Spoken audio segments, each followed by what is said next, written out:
How are you? I really wish that this was a very live session. I know it's live on Facebook, but I really wish it was live where I could really hear, get a little bit gist as to how everyone's day was. I know everyone's day is unique in itself, but I really do pray that you find rest this evening. And as always, I'd like to say thank you. Thank you for taking time out to listen. And it's a topic that is, we offer this topic in our Parenting with Angel Eyes Masterclass. And what we talk about is really how to discipline our children such that in a way we're still connecting with them, because we find that this is very, very important. In fact, I believe it's biblical, really. And so I enjoy it. I enjoy the session when we have it in our masterclass. I enjoy the questions, the feedback. I enjoy even people's ideas and thoughts and other ideas on how to still discipline and connect with our children. So we're going to really, what I feel we should do, because it's just 10 minutes, a 10 minutes chat, is we had a question and answer post, and someone posted a question on that post, and I'm going to just read it. And so it says, what do you think the rod of discipline means in Proverbs 13 verse 24? And I think that's a very, very good question. And I believe it's going to just answer other questions pertaining to discipline. And I have put down some posts, and I hope the post I've posted on our group, really, I hope it triggers questions or thoughts in your mind too. But Proverbs 13 verse 24, which says, he who spares the rod hates his son, but he who loves him disciplines him promptly. Yes, that's from Proverbs 13 verse 24. So she wants to know what I think the rod of discipline means. Now, have you ever heard that saying that says, when you don't, this phrase that says, spare the rod and lose the child? Yes, some of us are tempted to think it's in the Bible, but actually it's not. It's from a person who, a narrative from the poem written in the 16s by Samuel Butler. He wrote it in Hodgetras, his poem Hodgetras, and it says, spoil the rod and lose the child. So that's not actually there in the Bible, Funny. But anyway, Proverbs does talk a lot about the rod, and it says foolishness. Let me see. Proverbs 22 verse 15. It says, foolishness is bound up in the heart of a child. The rod of discipline will remove it far from him. And when we look at the word rod, it's actually a Hebrew word. It's called shibet, and it's found various places in the Bible. But the most prominent places it talks about, it says that the rod is used in Proverbs 23, where it says the rod there is described as someone that is used to guide and is used to protect. And also, have you heard Aaron's rod? Whenever somebody with authority held the rod, holding the rod was considered a person with authority, a person that was able to speak, a person that was able to say things and people would listen. So be it either a leader in any sphere or a leader of the nation. Aaron had the rod, Moses had the rod, Pharaoh had a rod. Everyone that held a rod held it in a position of authority. So those two places, the rod is used as a person with place of authority, and also as a place where you guide and protect.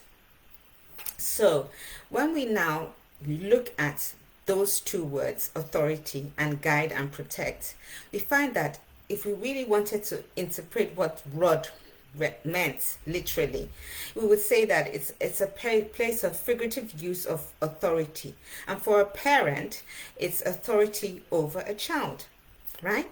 So there is another Bible verse, and I love what it says. I'm just going to read it. I have it up here. It says, he who spares in Proverbs, well, let's just read that Proverbs 13 verse 24, and then look at what we've just shared now. We said a person of authority, and also a person who is there to guide and protect, right? So he who spares the rod hates his son, but he who loves him disciplines him promptly. Now, I think that's quite true, because if you who are in person a parent of authority, now if you do not move in that position, if you neglect your child will basically, and you don't discipline him promptly, then you're going to lose your child, because your child is open to outside influence, be it positive or negative. They will then be able to make decisions on their own, and they don't have that experience. They don't have that knowledge. They need somebody, a person of authority, to walk alongside them and train them, because that's basically what discipline means. Discipline means to train, to guide, to protect, not really that fairish part of where we think discipline is. And I think really, because if you're from my background or some other various backgrounds where you've heard the word discipline, it does put fear in you. It puts a form of trembling, because when they say they're going to discipline you, you start to see various objects that can be used to give you a few here and there, and that causes fear. So your word, when they say discipline, it's not really something of positive, but the Bible speaks of discipline as a positive thing. It talks about the fact that when you discipline your child, you're actually making your child a leader. You're actually being able to impart those values. So Proverbs 29 verses 15 and 17 from the NIV. Let's read it again. It says, a rod and a reprimand imparts wisdom, but a child left undisciplined disgraces its mother. Discipline your children, and they will give you peace. They will bring you the delights you desire. I love that verse. Already it tells us, basically, it says, a rod and a reprimand imparts wisdom. We know that rod itself does not impart wisdom. If you hold a rod to anybody, even to a cat, if I hold a rod and start shaking it, or any form of this thing, it's going to run away from me. But it says a person with authority, when you're holding your rod as a person of authority, and also you're reprimanding, you are guiding them, you're telling them what is wrong, you're scolding them when they do something wrong, which is all part of discipline. We discipline our children on a day-to-day basis. We discipline our children, oh, don't do that, do this, don't do this. We're training them, we're guiding them, we're imparting knowledge with them, aren't we? Now, there's sometimes when it gets a lot more intense than just the day-to-day, because we feel as if they're not listening, or you're worried, or they're doing something that's really causing anxiety or stress. Yes, so you have to discipline them. But it says a reprimand and discipline, the two of them go together. And a child left undisciplined disgraces its mother. So discipline your child, and they will give you peace, and they will bring delights to your desires. So punishment, discipline cannot be punishment at all, because if you punish somebody, you are basically, with a rod, you are not really bringing peace. You're bringing fear. You're bringing their attention to the object to say, listen to me, here I am. And if you really know the science of our body, when you are agitated, when you are afraid, when your body goes into a fear or flight mode, the only thing that comes to your mind is to run. You are not thinking. You are not even trying to engage in any forms of thought. Your body automatically, it's science, it will switch off. There is a part of your body that just It goes to defend you. It's like when you see a lion, your body automatically goes into that fear and flight mode. So the thinking part of your brain is gone. All you are hearing is run for your life, run for your life. You're not thinking, you cannot think. So if you are trying to impart wisdom to your child, holding a rod and flogging them, it's not going to work whatsoever. Science tells you it's not. You're putting your child and yourself too in that fear and flight mode where you're angry, you're stressed. So you may say things that you really didn't mean at that point in time. Or you may do things that you don't really mean. You cannot impart knowledge during those times. So, and what you really want to do when you discipline your child, you want it to be internal. You want your child, if you have a long-term vision for your child, what you're saying is that my words don't really count. I want you to be able to internally, for yourself, to be internally motivated. You want it to come from the heart. You want, even if you're there, you're not there, they are making decisions not based on what you say as a godly parent, but based on what God says. You want to be able to impart that knowledge. You want to be able to give them the values based on God, on what God says. And that's why I love that post I put down. It's a long term. It's long term, and it takes a lot of effort.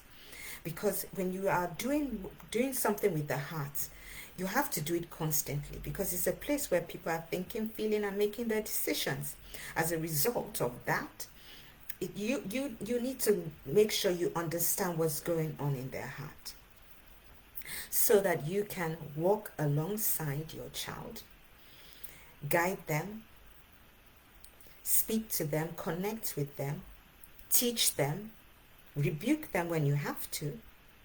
You can, like what I say when I do the class, there are different things. You train, you rebuke, you counsel. Sometimes you're a counselor. You pray. Most especially you pray. And all those little tools are used to make your child be a person that is able to stand strong for themselves. Because this world, if they can't connect with you, they will connect with somebody else. It's just there. There's too many things outside there wanting to connect with your child. In fact, unknowingly, I remember someone shared a post with me, and these parents came up and they said their 2-year-old child was holding an iPad, and the child now came to the parent and said, mommy, look. But by the time they got to seeing it, they didn't say anything. But when she held the iPad, things began to pop up, some strange looking adverts that were strange, not for a 2-year-old child. Really scary adverts, things that, it was dark. It was very dark.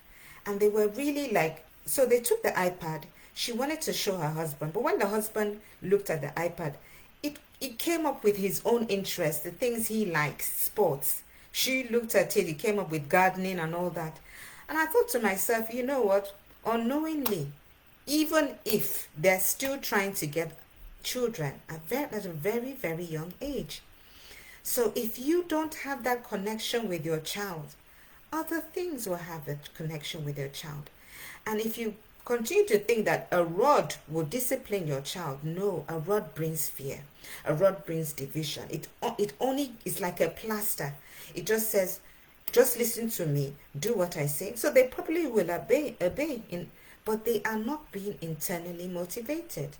So, and I look at it like this. I said for myself, Psalm 23, it says, yea, though I walk through the valley of the shadow of death, I fear no evil. For thou art with me, your rod and your staff, they comfort me. That is because a shepherd does not use his rod to beat children. No, if he were, it cannot cause comfort in the dark valley. No way. When you are not, you will be afraid. You would be afraid in the dark valley if all the shepherd did was just to hit the sheep all the time. There's no wisdom in that.